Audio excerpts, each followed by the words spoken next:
Hey folks, it's JD here, and today we have got a comparison video. These two guys. So with the red blades we've got the Hubsan H502E, and with the white blades we've got the Hubsan H502S. So pretty much, if you look at the copters, they are pretty standard looking.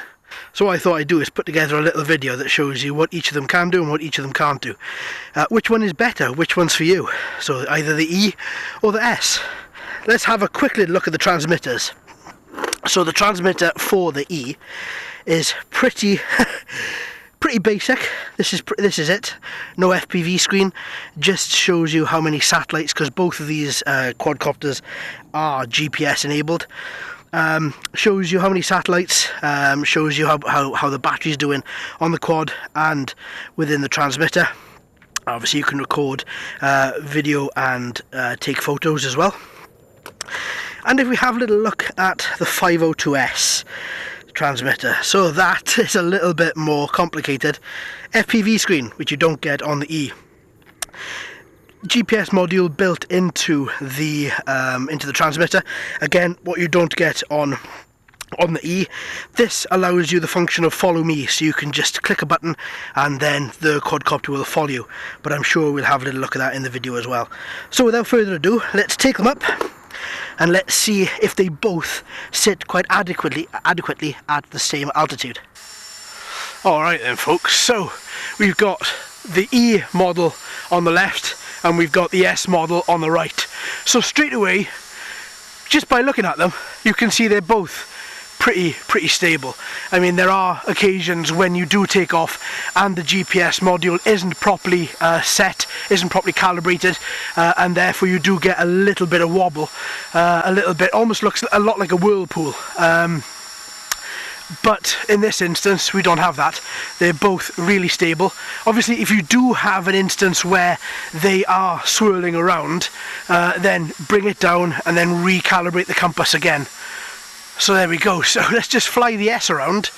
So the S is really nimble, really quick, very quick in fact.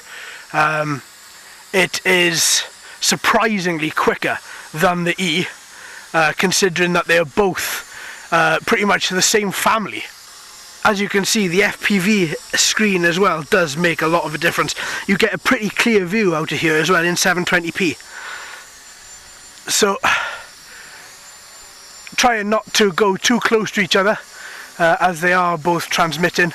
Don't want there to be any issues with the transmitters. So let's bring the S down a little bit. It's so much faster than the E. It's unreal, absolutely unreal. So let's bring the E down, sorry, the S, and let's leave her around about there. She seems quite stable there. Okay, so let's take the E around. So the E is a lot more balanced in its flying. It's a lot slower. It's a lot more stable in its flying. It's not so erratic when you come to turn corners. Whereas the S really does wallow a little bit. The E is very happy just to take that corner very slowly. See, it's very nice. Even though I would say they are both beginner quadcopters, I would most definitely say that the E is the slower of the two, and therefore if you are new to quadcopters totally, then I would most definitely recommend the E. If you just want some basic functions, no FPV. Look at that, brilliant. So we're going to leave this guy just floating around there. Actually, what I'm going to do is bring him down for a little bit of a landing, and then knock off the transmitter there. Okay, then we're going to just look at the S, because the S itself has this really large transmitter, which obviously has a GPS module built into it as well. So what we're going to do is we're going to use one of the features that is inside, that makes use of this GPS module inside the transmitter. That's called Follow Me. So if you click once, it says follow on, right? And now wherever you go, if I just hold this up, I know this couldn't really be seen very well in the actual flight video because we had a lot of a nice, really nice sunrise, which was actually causing a bit of difficulty in seeing the quad. But as you can see, the quad moves back. I'm not touching a thing. It just really is in control itself. Obviously it's advisable during this time not to let go of this remote, or this transmitter, obviously in case anything was to happen to the quadcopter. But you can just walk quite nicely, and it will follow you, and it will follow you wherever you go. See, look at that, really neat. You get this on a lot of the larger quadcopters like Phantoms, but it's very rare that you get something as complex as this on a toy grade quadcopter, which is another reason why I went after and bought the S, just to see how good this follow me function works. And it works extraordinarily well. As I'm walking towards it now, it's moving backwards. So I'm going to stop and walk forwards. And then it comes towards me. And it comes at quite a speed as well. Obviously the faster you go, the faster the quad goes as well.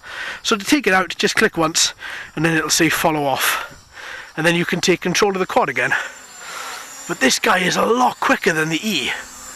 I mean, he's only on normal mode, on first speed, and he is surprisingly quicker. That was the first thing I noticed when I took this up. Okay, obviously you've got the GPS module built into the transmitter. That makes, you know, quite a difference as well. But still, just going on what you first see and what you first experience, this quad was a lot quicker. I mean, look at it, it's so stable. Okay, it's twitching a little bit. We've got a bit of a breeze here today. Nothing terrible, but you can see that's just the satellites just locking on and just ensuring that the quadcopter is then kept in a position, in its current position rather. Perfect. So let's bring this guy down. Oh, bit of a wobble there. Let's fly him over to his brother and let's bring him down.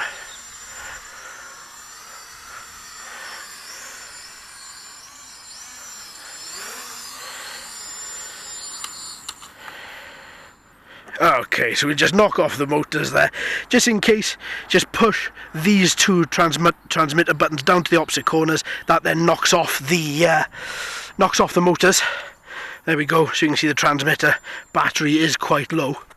Alright, so let's take the E back up now. So you've had a nice little look at the S, and for the second, there are a few features on the S that the E doesn't have, but that doesn't make it any less of a good copter. It just means that it's not as capable as the other. But I suppose if you want a good GPS toy grade quadcopter at a nice price that flies really well, that is really good for beginners, then this guy, the E model, is going to be your friend. I mean, the GPS lock on is pretty good. You can just move it around quite nicely on its own, and it will just move. It'll just stay at the same altitude, it'll lock itself down, and you can just really move it quite gently. Using the 720p camera that's built in it as well, you can get some pretty nice shots. Okay, the clarity and the quality, you know, isn't fantastic, but as I said, it is a toy grade quadcopter. You're not going to get Phantom grade quality from it, but it is decipherable. It is good. I mean, I've got some really good FPV shots in the last couple of videos that I did of the E and the S, and she also speeds up as well. So if you want to have something that's a little bit quicker, like the S, you can put it onto expert mode, and she really does fly about really insanely quick. Well, insanely quick when you turn corners, at least. Not very quick when you're going forward. But still, it is a little bit of a difference. You do definitely see a difference over the standard mode. Mostly in its turning abilities. See? So that's expert. And then if I switch down to standard, and you can see standard mode.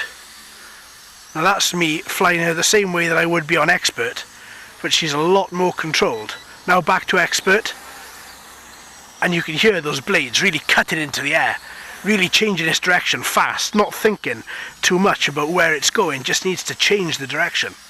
Really, really such a good family of copters.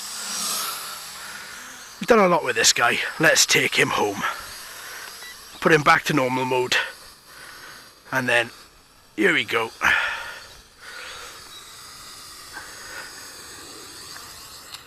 There we go, perfect, lovely, lovely, lovely, lovely. Alright, so here we are, so we've got the 502E and we've got the 502S. Well, fantastic family of quadcopters, really are just brilliant toy grade quadcopters. Obviously they do have a bit of differences. Now the main one being that the E does not have FPV capabilities. It does not have a follow me function built, does not have a GPS module built into the transmitter, which then gives you a follow me function, whereas the S does have an extra GPS module in the transmitter. It does have follow me, it does have 720p FPV as well, so therefore I think, to be honest with you, it all depends what you're after. If you're after a copter with good FPV, which it uses its own 5.8 gigahertz transmission frequency rather than the 2.4 gigahertz Wi-Fi, then I would definitely say go with the S.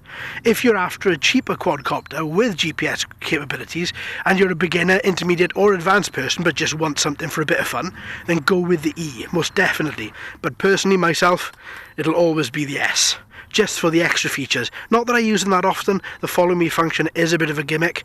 I have enjoyed using that, but I do enjoy seeing FPV. I just love seeing what's taller than me, basically. So there we are, folks, that's what we've got. That's the comparison video.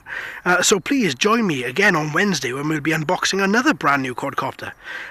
So then we're going to be taking that one to the skies then on the Saturday coming. So there we are. So until next time, my friends, thanks ever so much for watching. Don't forget to subscribe if you haven't already. And until next time, happy flying.